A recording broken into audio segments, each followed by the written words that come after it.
കൂട്ടുകാരെല്ലാം ക്രിസ്മസിനുള്ള തയ്യാറെടുപ്പ് തുടങ്ങിക്കാണുമല്ലോ അല്ലേ? ഇനി 5 ദിവസങ്ങൾ കൂടി ക്രിസ്മസിന്. 2016 പിറക്കാൻ ഇനി 11 ദിവസം കൂടി. കാതികയിലെ ഇന്നത്തെ കഥ ഒരു കോഴിയുടെ ഒരു കുറുക്കന്റെയും കഥയാണ്. നമുക്ക് കഥ കേൾക്കാം. കാതികയിലേക്ക് സ്വാഗതം.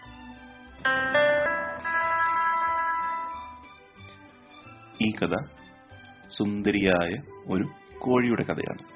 കോഴിയുടെ പേര് അമ്മുക്കുട്ടി, അമ്മുക്കോഴി.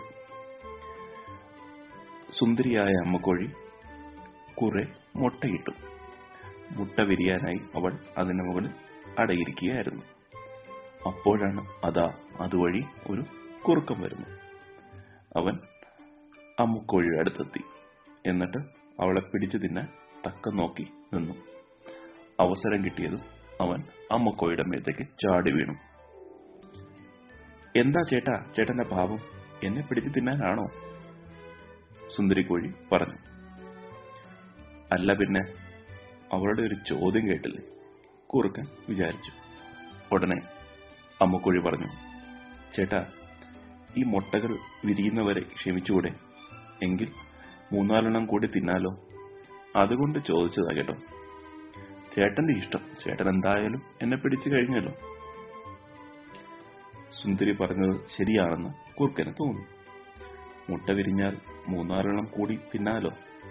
ഇപ്പോൾ ഒരു കോഴിയെ മാത്രമല്ല കിട്ടുള്ളൂ, എല്ലാം കൂടെ കൂട്ടിയാൽ നല്ല ഉഗ്രൻ സദ്യ തന്നെയാകും. ശരി, അങ്ങനെയാകട്ടെ, കുറുക്കൻ പറഞ്ഞു.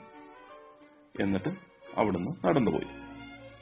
ഒരാഴ്ച കഴിഞ്ഞപ്പോൾ കുറുക്കൻ വീണ്ടും സുന്ദരിക്കോഴിയുടെ അടുത്തെത്തി.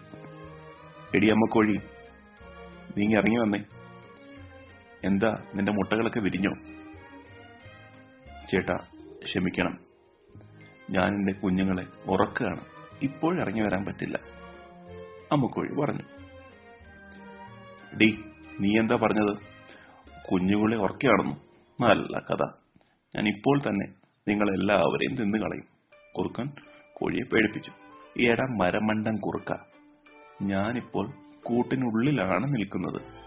ഒരു വഴിയുമില്ല നിനക്ക് അകത്ത് കയറാൻ. അല്ലെങ്കിൽ തന്നെ കൂട്ടിനുള്ളിലെ കോഴിക്ക് കുറുക്കനെ എന്തിനാ പേടി? വേഗം പോയിക്കോ. ഞാനിപ്പോ കൂവിയ ഈ വീട്ടിലെ മുത്തശ്ശനും മുത്തശ്ശിയും വന്ന് ഇനി അടിച്ച് ഓടിക്കും. അവരുടെ കയ്യിൽ വലിയ വടികളാണ് ഉള്ളത്.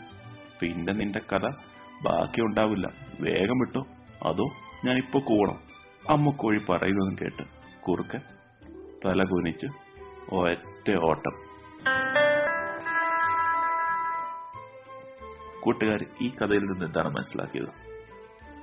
അതായത്, നമുക്ക് എന്തെങ്കിലും ആപത്ത് വരുമ്പോൾ പേടിച്ച് ഒന്നും മിണ്ടാതിരിക്കുന്നതിന് പകരം ബുദ്ധി ഉപയോഗിച്ച് എന്താ ചെയ്യാൻ കഴിയുക എന്ന് ആലോചിക്കുക.